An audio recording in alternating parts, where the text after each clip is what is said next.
F आता है। F में 19 का एफ क्या कहता है? 19 का एफ कहता है संपत्ति का अधिकार। क्या कहता है? संपत्ति का अधिकार। यार ये संपत्ति का अधिकार, संपत्ति का अधिकार। संपत्ति का अधिकार का मतलब ये होता है कि हमारे पास जो भी संपत्ति है ना, उसका पूरा मालिकाना हक किसके पास है? मेरे पास है। वो चाह के भी सरकार हमसे छीन नहीं सकती है। जब तक ये मौलिक अधिकार था तब तक मालिकाना हक किसके पास था? मेरे पास था। समझ में आ रहा है? वो मेरा संपत्ति कोई छीन नहीं सकता है, इवन सरकार भी छीन नहीं सकती है। यही रीज़न था कि जब भी कोई सरकारी काम होता था ना, तो ये संपत्ति का जो मौलिक अधिकार था, ये सरकार के विकास में, यानी सरकारी काम में बहुत ज़्यादा व्यवधान पैदा कर रहा था। समझ में आ रहा है? क्या हो रहा था? बहुत ज़्यादा व्यवधान पैदा कर रहा था। जैसे यहाँ पे मान लीजिए ये देवघर का एरिया है, ठीक है। अब सब जगह घर बन गया है, बीच में इतना कोई ज़मीन खाली है। अब हमको यहाँ पे हॉस्पिटल बनाना है। क्या बनाना है? हॉस्पिटल बनाना है। ये मेरा संपत्ति है। हम सरकार को बोलेंगे नहीं देंगे हॉस्पिटल बनाने के लिए। अब जन कल्याण का कोई काम है, सरकार सोच रही है कि जन कल्याण हॉस्पिटल बनेगा तो यहाँ सारे एम्स का, मान लीजिए एम्स खोल रहे हैं तो सबको यहाँ पे फ़ायदा होने वाला है। लेकिन संपत्ति का अधिकार मेरा मौलिक अधिकार है, हम बोलेंगे नहीं देंगे ज़मीन, में आपको ज़मीन नहीं देंगे। तो क्या सरकार हमसे ज़मीन छीन पाएगी? बिल्कुल नहीं छीन पाएगी। समझ में आ रहा है? क्यों? क्योंकि ये मेरा संपत्ति का अधिकार, मेरा मौलिक अधिकार है।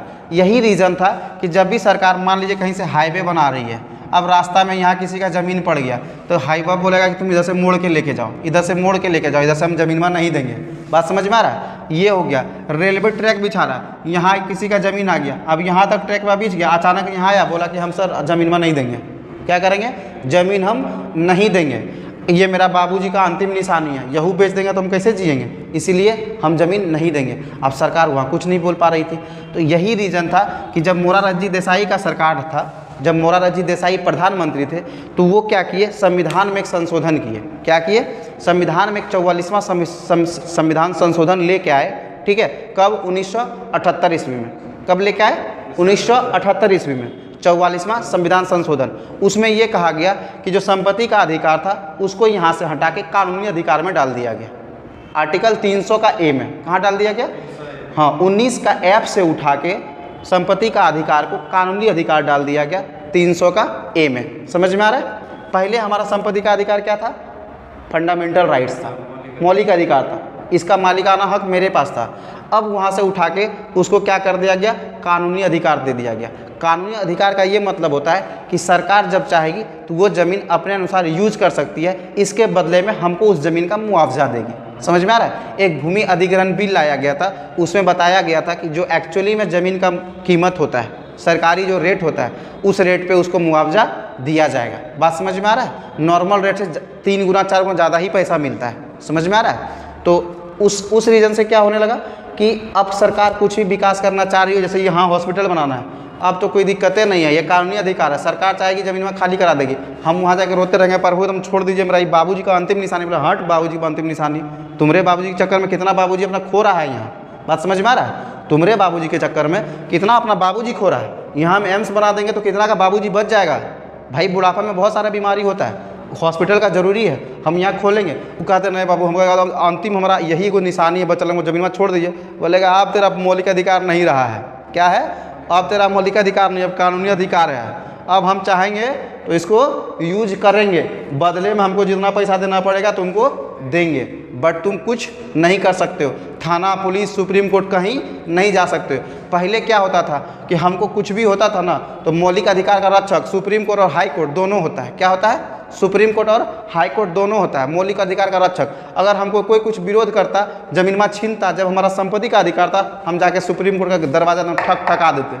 क्या करते? ठका देते। सर आप हमारा रक्षा के गारंटी लिए हैं मौलिक अधिकार का, देखिए सरकार हमको मेरा ज़मीन में हमसे छीन रही है। समझ में आ रहा है? सुप्रीम कोर्ट बड़ा तुरंत सरकार के 2 आदेश देता, नोटिस भेजता है, आइए क्या बात है। सरकार आके बोलता है कि यहाँ पे हम रोड बना रहे हैं, हाईवे बना रहे हैं, बनाने नहीं दे रहा है। सुप्रीम कोर्ट बोलता है इसका बाबूजी का अंतिम निशानी, कैसे बेचेगा? नहीं बेचेगा आप, इसका मौलिक अधिकार का रक्षक हम है, आप कुछ नहीं कर सकते हैं। समझ में आया?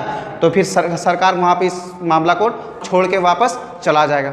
लेकिन अब ये हो गया कानूनी अधिकार। जब कानूनी अधिकार हो गया, आप सुप्रीम कोर्ट का दरवाज़ा भी नहीं ठका सकते हैं। सुप्रीम कोर्ट का आपका भी आपका रक्षक नहीं है। बात समझ में आया? तो सरकार क्या करेगी? आपके ज़मीन के बदले आपको मुआवजा देगी। बात समझ में आया? कोई दिक्कत है? तो संपत्ति का अधिकार समझ में आ गया। 19 का पहले ऐप में था मौलिक अधिकार, इसको 44वां संविधान संशोधन के द्वारा 1978 में यहाँ से हटा करके कानूनी अधिकार में ला के रख दिया गया आर्टिकल 300 का ए में। समझ में आया? कोई दिक्कत है? दिक्कत हो रहा है सुरेंद्र जी? अगर होगा तो आप बताइएगा, ठीक है। और यहाँ पे 19 का आता है जी, एफ के बाद क्या आता है? जी। 19 का जी कहता है कि हम भारत के किसी भी कोने में जाके शांति से व्यवसाय कर सकते हैं। क्या कर सकते हैं? व्यवसाय कर सकते हैं। अगर ये व्यवसाय करने का अधिकार हमको नहीं मिलता, मेरी बात समझिए, अगर जी में हमको भारत का किसी भी कोने में जाके व्यवसाय करने का अधिकार नहीं मिलता, सपोज दैट हमको आर्टिकल ई क्या कहता है कि हम कहीं भी जाकर निवास कर सकते हैं। और जब हम कहीं भी जाकर निवास करेंगे तो भाई खाने के लिए तो हमको कुछ पैसा चाहिए ना, कमाएंगे कहाँ जब हम व्यवसाय ही नहीं कर सकते हैं। मान लीजिए हम महाराष्ट्र में जाके ज़मीन ले लिए, मान लीजिए उड़ीसा में जाके हम बस गए, जाके घर ले लिए, अब हमको कमाने का अधिकार, व्यवसाय करने का अधिकार है ही नहीं। क्या है? कमाने का अधिकार, कुछ व्यवसाय करने का अधिकार है ही नहीं। तो पैसवा कहाँ से आएगा? और जब पैसवा नहीं आएगा तो पेटवा में अनाज कहाँ से जाएगा? तो भाई खाने के लिए तो कुछ तो कमाना ना पड़ेगा। तो जब निवास करने का जब हमको अधिकार दिया गया 19 का ई के थ्रू, तो इसीलिए 19 का जी के थ्रू हमको भारत का किसी भी कोने में जाके व्यवसाय करने का भी अधिकार दिया गया। तो इसमें क्या है? भारत के किसी भी कोने में, भारत के किसी भी कोने में व्यवसाय करने का अधिकार, करने का अधिकार, ठीक है। अब व्यवसाय करने का अधिकार नहीं देता ना, तो बहुत सारे इसमें सवाल उठते हैं कि भाई तो 19 का ई देने का क्या मतलब बनता है? जब हम किसी भी कोने में निवास कर सकते हैं, जाके महाराष्ट्र में जाके निवास कर सकते हैं, तमिलनाडु में जाके निवास कर सकते हैं, केरला में, मतलब भारत का कोई भी कोना में, इवन जम्मू कश्मीर में भी आप जाके निवास कर सकते हैं। जब हमको निवास करने का अधिकार प्राप्त है, क्या है? निवास करने का जब हमको अधिकार प्राप्त है, तो हमको अगर व्यवसाय करने का अधिकार नहीं दीजिएगा तो वहाँ रहने का कहाँ? भूखल वहाँ बालू फाँकेंगे बैठ के, हाँ? राजस्थान में 20 बसेंगे, बालू फाँकेंगे, केरला में बैठ के पानी पिएंगे, हाँ? है कि नहीं? और तमिलनाडु में बैठ कर मोती चिबाएंगे, नहीं ना होगा जी। भाई पेट भरने के लिए तो हमको कमाना पड़ेगा ना, खाने के लिए तो कमाना पड़ेगा।